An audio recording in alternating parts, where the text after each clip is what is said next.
E aí, galerinha, vamos continuar aqui a nossa aula, a parte 2 do nosso vídeo. Aqui eu vou falar agora sobre o temperado continental. As características são meio opostas ao temperado oceânico. Como é uma região que é mais distante do mar, aqui eu vou ter um clima muito mais severo. Durante o inverno faz muito frio, durante o calor faz muito calor. Então faz com que nessa região que está verdinho, eu tenho menor concentração populacional e eu também vou ter um menor desenvolvimento econômico. Claro, gente, que isso são específicas áreas, não é uma informação uniforme, mas de modo geral, essas áreas aqui eu vou ter temperaturas mais severas, eu vou ter maior amplitude térmica, ok? Então, a diferença entre a temperatura mínima de um dia e a máxima registrada naquele dia vai ser muito maior, então vai ser uma sensação um pouco mais difícil para você poder ter uma vida, desenvolver uma vida aqui, tá ok? E também vai ter um menor desenvolvimento econômico. Aqui, quando é verão, quando é inverno, aqui vai ter bastante vegetação com aquela copa da árvore em cone, que aí impede com que as neves elas ficam agarradas na copa da árvore. E também no verão acontece muito daquelas árvores de copa mais larga, onde mais ou menos aqui, ó, onde vai nevar menos, mais próximo às baixas latitudes, que são aquelas folhagens que vão ficando avermelhadas e vão caindo durante o outono, tá ok? Perdão, no outono, não é no verão não. No outono, as folhas caem. Muito mosquito aqui. Continuando. E aqui o Mediterrâneo, que é o D. Esse aqui é o clima muito mais parecido com o clima da gente. É o clima mais próximo ao clima tropical. Então, aqui eu vou ter árvores com menor porte, eu vou ter bastante arbustos, vou ter bastante gramíneas. Se você for colocar no YouTube, no Google, vegetação mediterrânea, você vai ver como que é parecido com tipo um cerrado nosso. Então esse tipo de vegetação mais encontrado aqui, tá ok? Aqui também é um dos lugares na Europa com maior apelo turístico, devido às seu grande litoral. Aqui também vai ter bastante influência da maritimidade, então o clima é mais ameno. Vai ser a parte da Europa que vai registrar as temperaturas mais agradáveis e mais quentes durante quase todo o ano. Tá ok? Essa região aqui do do Mediterrâneo. E o frio de alta montanha, como eu já falei para vocês, acho que até o ano passado, é um tipo de clima que ele vai variando de acordo com a altitude. Então, pode acontecer em qualquer região da Europa uma cadeia montanhosa. Então, na base da montanha vai ter um tipo de clima e um tipo de vegetação. E conforme eu vou aumentando a minha altitude, diminui a minha temperatura e vai modificando a minha vegetação. Tá ok? Esse é o clima de alta montanha. Regionalização da Europa. Primeira pergunta. O que significa regionalizar, gente? Regionalizar é identificar áreas por suas semelhanças. Eu vou pegar um recorte geográfico, eu vou identificar semelhanças sobre alguns aspectos e vou destacar aquele grupo. Por exemplo, o nosso Brasil ele é dividido em 5 regiões. Norte, Nordeste, Sul, Sudeste e Centro-Oeste. E essa regionalização ela é feita pelo IBGE e vai levar em consideração aspectos socioeconômicos e climáticos, tá ok? Então, a regionalização, quem vai definir os aspectos ou critérios de regionalização é quem regionaliza. Eu posso fazer uma regionalização pelos aspectos físicos, que é o relevo, pelos aspectos de vegetação, de densidade demográfica, enfim. São diversos aspectos que eu posso considerar para chegar a uma regionalização. Mas o objetivo da regionalização é identificar áreas por suas semelhanças. Mas quais seriam as principais finalidades da regionalização para o Estado? também é muito simples, gente. Pensa o seguinte, quando eu regionalizo, eu descentralizo o poder sobre o espaço geográfico. Imagine o Brasil, vamos ter como exemplo o Brasil. O Brasil, que é um país tido como dimensões continentais, ou seja, é um país muito grande. Imagine se o presidente do Brasil tivesse que gerir todas as políticas públicas de todos os estados brasileiros. Isso poderia dar certo? Possivelmente não. É muito mais difícil. Então, eles descentralizam o poder e aí criam regiões, e aí cada região ela vai ganhando um pouco mais de autonomia para gerir as suas políticas públicas, mas sempre em conformidade com os interesses do governo federal. Então, qual o objetivo e a finalidade da regionalização para o Estado? É gerir políticas públicas para suprir as necessidades básicas da população. Tá? Políticas públicas, eu já expliquei para vocês, são todas as ações que o Estado faz em favor da população. Seja por meio de leis, seja por meio de programas assistenciais, por exemplo, o PAC, Programa de Aceleração do Crescimento, enfim, Bolsa Família,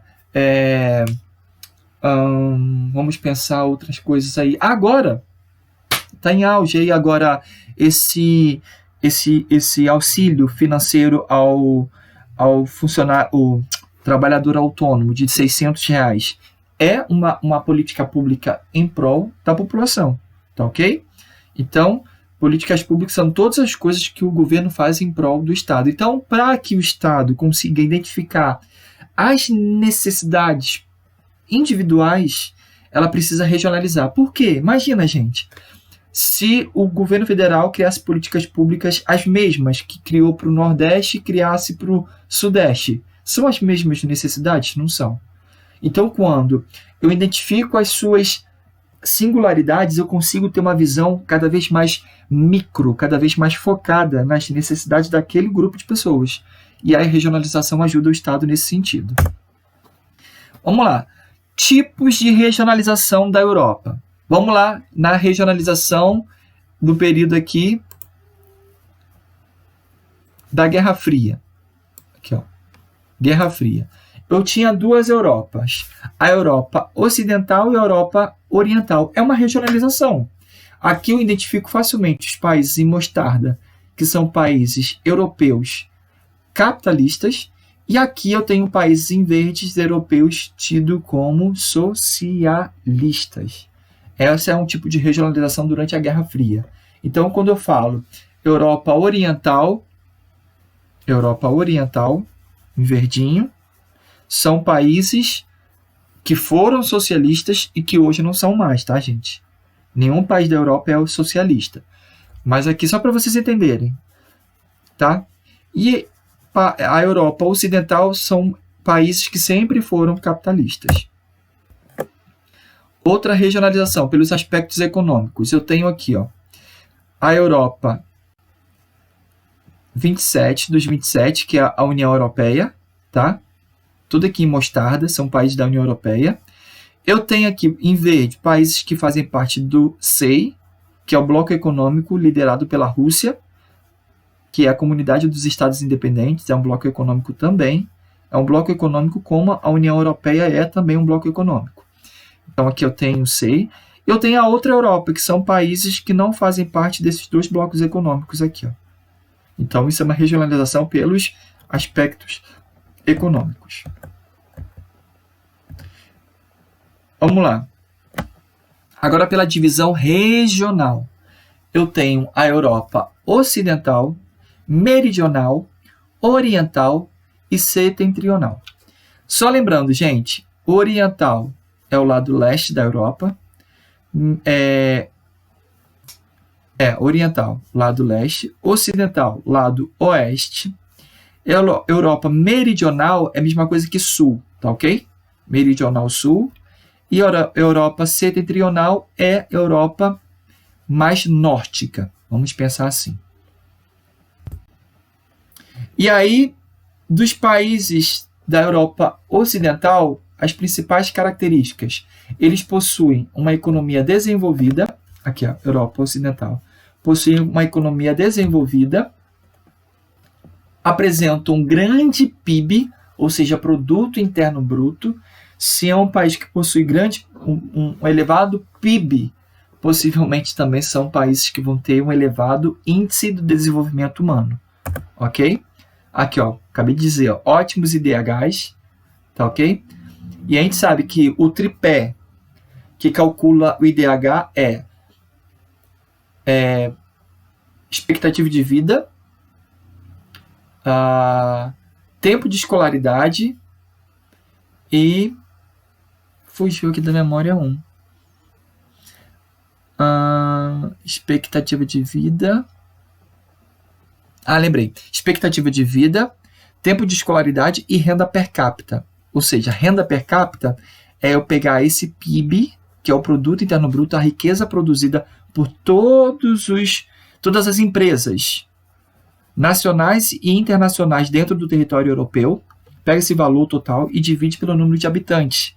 Aí eu vou ter um valor projetado que a gente chama de PIB per capita. É o quê? PIB por cabeça. Então, o IDH leva em consideração o PIB per capita, o tempo de escolaridade é o tempo médio que uma população fica dentro de sala de aula, e o IDH, tá ok? E o expectativa de vida, que é o tempo médio de vida dessa população. E também é um dos principais destinos dos imigrantes, principalmente população que vive nos países subdesenvolvidos, que visam, nesses países europeus com grande desenvolvimento econômico, a possibilidade de ter uma melhoria de qualidade de vida. Tá ok? Agora, Europa Oriental. O interessante é que essa Europa Oriental, a maioria desses países são países da antiga União Soviética. Então, são países que hoje amargam alguns problemas ou instabilidades econômicas como herança da rápida transição do sistema político e econômico socialista para o capitalista. Pensa, gente, não é fácil um país transitar em sistemas políticos e econômicos, principalmente do socialismo para o capitalismo, porque o socialismo nessa época, o socialismo da União Soviética, era um socialismo que atrasou muito os países membros da União Soviética, porque eles viviam isolados.